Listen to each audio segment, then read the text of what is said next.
19h-21h, Europe 1 Soir. Le voici, le voilà, tout ce qu'il fallait pas manquer. Aujourd'hui sur Europe 1, le zapping avec Dimitri Vernet. Bonsoir Dimitri. Bonsoir Pierre, bonsoir à tous. On en parlait il y a quelques instants en région parisienne à Saint-Ouen.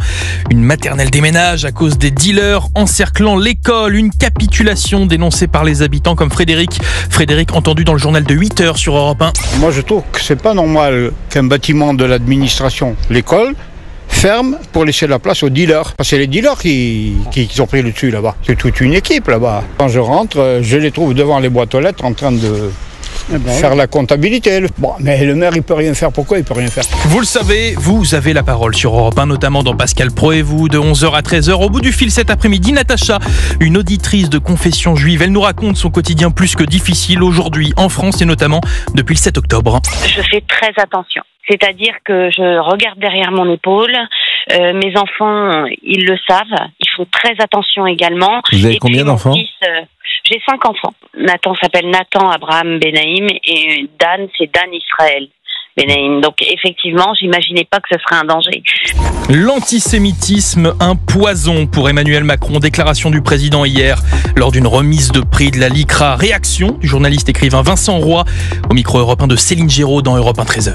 Comment peut-il tenir ce type de discours en n'ayant pas, par exemple, manifesté de la marche contre l'antisémitisme. Voilà. Donc, à chaque fois, dès qu'il s'agit d'agir, de trouver l'antidote à ce poison de l'antisémitisme, et il faut bien reconnaître, il n'est pas là. Le saviez-vous, Pierre? Emmanuel Macron a reçu des conseils de diction récemment. Alors bon, jusque-là, rien de fantastique. Enfin, ça, c'était avant de connaître l'identité du mentor, un certain Michel Sardou. Non. Ouais, je vous jure. Et c'est raconté par Olivier de Lagarde dans la revue de presse d'Europe 1 matin à 8h40. Alors, c'était au cours d'un dîner à l'Élysée. Et Sardou lui a dit: quand tu parles en public, pose ta voix, car ta voix tombe en fin de phrase. Il faut que ça sorte différemment. Ça doit venir du ventre.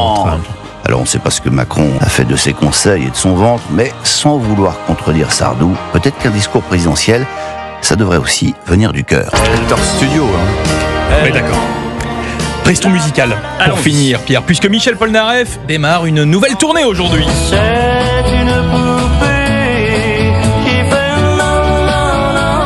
L'occasion pour Obeline Roche, dans sa partition à 6h20, de revenir sur une affiche de concert de l'artiste ayant fait polémique en 1972 où le chanteur dévoile son postérieur. Michel Polnareff est condamné à payer 10 francs d'amende par affiche, ce qui fait quand même 600 000 francs en tout, une belle somme, surtout pour l'époque.